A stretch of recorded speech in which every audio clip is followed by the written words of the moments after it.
안녕하세요. 경자입니다.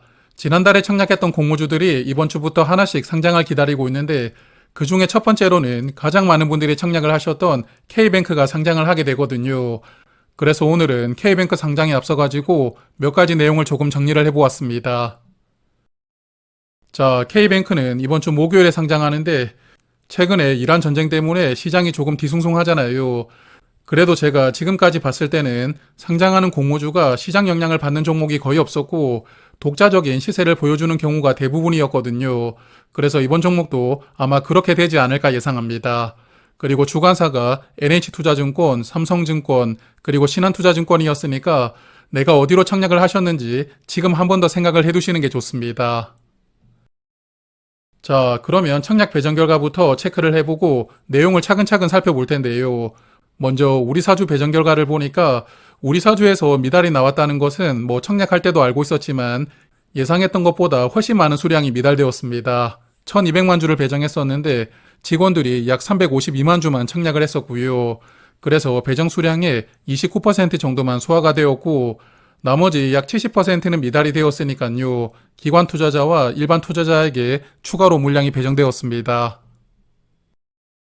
그래서 직원들이 조금 많이 청약을 했다면 당연히 상장일에 긍정적이라고 볼 수가 있겠지만 그래도 지난 공모주들을 보면 우리 사주 청약률이 상장일에는 거의 영향을 주지 않더라고요. 작년 하반기에 코스피로 3개 종목이 상장했었는데 대한조선의 경우에는 직원들이 고작 3%만 청약을 했거든요. 거의 다 청약을 포기했었는데 그렇지만 상장일에 공모가 2배까지 올라갈 정도로 좋은 시세가 나왔습니다.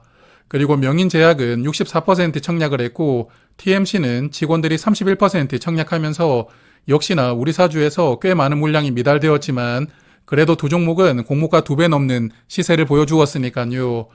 우리 사주의 청약률이 상장일에는 거의 영향을 주지 않는다고 생각하고 있고 아마도 K뱅크도 동일한 흐름은 계속 이어지지 않을까 생각합니다. 자, 그래서 우리 사주 청약률이 조금 저조했지만 그래도 의무 확약이 많이 늘어났더라고요. 최종 의무 확약이 51%로 확정이 되었는데 수요 예측 때보다 4배 정도 늘어났기 때문에 확약이 크게 늘어났고요.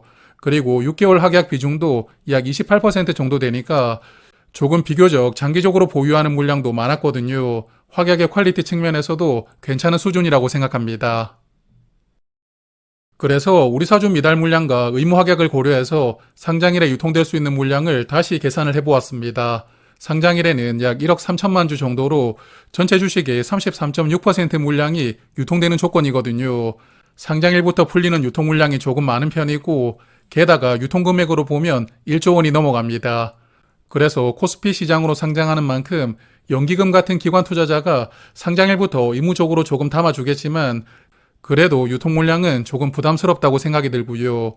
그리고 유통 물량 구성을 보면 공모주주가 9% 물량을 가지고 있고 기존 주주는 약 24%로 기존 주주가 거의 3배 많은 물량을 가지고 있거든요.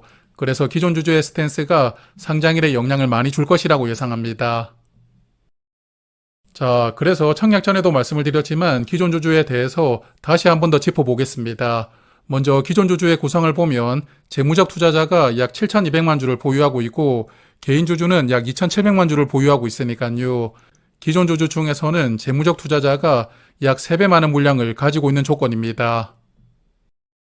그리고 K뱅크는 2021년에 마지막으로 투자를 받았던데 이 당시에 주당 6,500원 정도로 주식을 발행했더라고요. 그래서 장외 시장에서 매수했던 투자자를 제외한다면 대부분의 기존 주주들은 주당 6,500원 이하로 물량을 가지고 있을 것이라고 예상합니다. 그렇기 때문에 공모가보다 약 22% 정도 낮은 가격으로 가지고 있거든요. 아마도 기존 주주가 보유한 물량은 상장일에 대부분 나오지 않을까 예상하는데 그러므로 이 종목은 상장일에 유통될 수 있는 물량을 대부분 기존 주주가 가지고 있고요.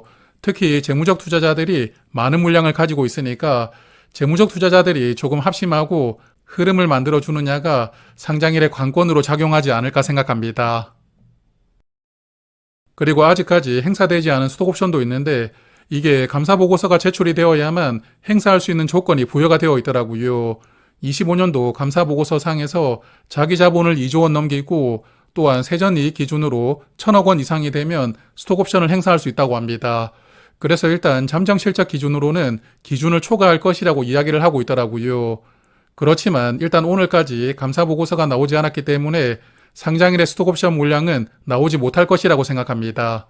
그렇지만 감사보고서는 보통 3월 중순 정도 되면 공시를 하게 되니까요. 스톡옵션 물량들이 3월 중순에는 나올 가능성이 있기 때문에 K뱅크를 조금 길게 투자하실 분들은 이런 부분도 참고하시면 좋지 않을까 생각합니다. 자, 그리고 이번 달에 상장하는 종목들은 어떨지 뚜껑을 열어봐야 알겠지만 일단 최근에 상장했던 공모주를 보면 아주 큰 시세가 나왔거든요. 지난 1월에 두 종목이 상장했었는데 삼성스펙은 장중에 상한가를 찍고 내려왔고 덕양에너젠도 거의 상한가 근처까지 올라갔다가 내려왔습니다. 그래서 공모주 시장 분위기가 아주 뜨거운 상태라고 말씀을 드릴 수 있겠고요. 아마도 이번 달에 상장하는 코스닥 종목들은 이런 흐름을 계속 이어가지 않을까 생각합니다. 자, 그렇지만 K뱅크는 코스피로 상장하는 종목이고 시가총액이 3조 원 넘어가는 대형 사이즈 종목이거든요. 코스닥 시장으로 상장하는 친구들과는 사이즈 자체가 다릅니다. 그러므로 코스닥 종목들처럼 밸류를 무시하고 상장일의 시세를 보여주기는 조금 어려울 것이라고 생각하고요. 그렇기 때문에 유사 기업들의 밸류가 상장일 주가에는 영향을 줄 것이라고 예상하거든요. 그래서 코스피에 먼저 상장했던 카카오뱅크와 비교를 해보고 K뱅크의 적정 밸류도 다시 한 번 더 살펴보도록 하겠습니다. 자, 먼저 자본으로 비교를 하는 PBR 방식으로 두 종목을 비교를 해보았는데요. 오늘 주식시장이 급락을 했죠. 카카오뱅크도 주가가 크게 떨어졌습니다. 그래서 일단 오늘 주가 기준으로 시가총액은 약 12조 2천억 원 정도였고요. 그리고 25년 기준으로 자본 총계가 약 6조 7천억 원이었으니까 현재 PBR은 약 1.8배 정도로 형성이 되어 있습니다. 그리고 K뱅크는 공모가 기준으로 PBR은 약 1.4배로 상장하게 되었는데요.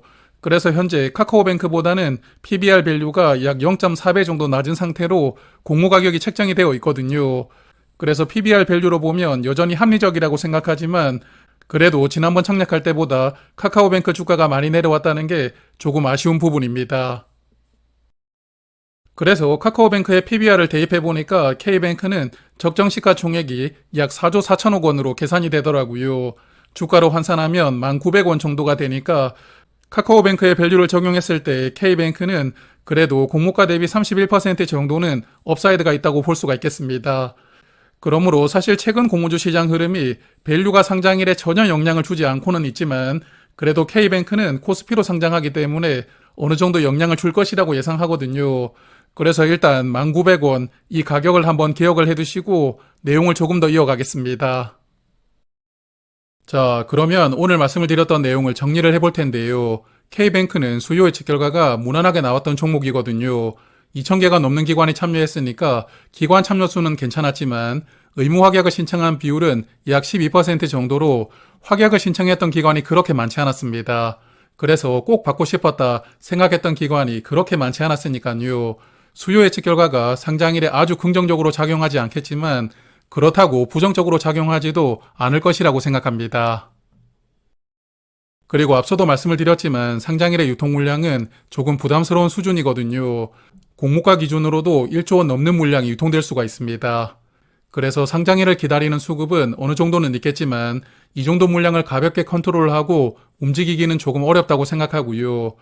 그리고 또 하나 변수라고 생각되는 부분이 있는데 K뱅크는 약 83만 계좌가 청약에 참여했거든요. 평소에 청약을 잘 하지 않는 분들도 청약하신 분들이 꽤 많지 않았나 생각합니다. 그래서 공모주 투자를 즐겨 하지 않는다면 그냥 상장일에 시작부터 무조건 팔아야겠다 생각하는 분들이 아마 어느 정도는 계시지 않을까 생각되는데요. 그래서 시초가가 높게 시작하지 않고 장 초반에 공모주주 물량을 조금 흡수한 다음에 올라가는 흐름이 나오지 않을까 저는 그런 예상도 살짝 해보고 있는데 여하튼 늘 그렇지만 저는 이번에도 초반 흐름을 조금 관찰하면서 어떻게 할지 판단을 해볼 생각입니다. 자, 그래서 K뱅크는 최근 공모주들처럼 공모가 2배 넘어가고 그런 큰 시세를 기대하기는 현실적으로 조금 어렵지 않을까 생각합니다.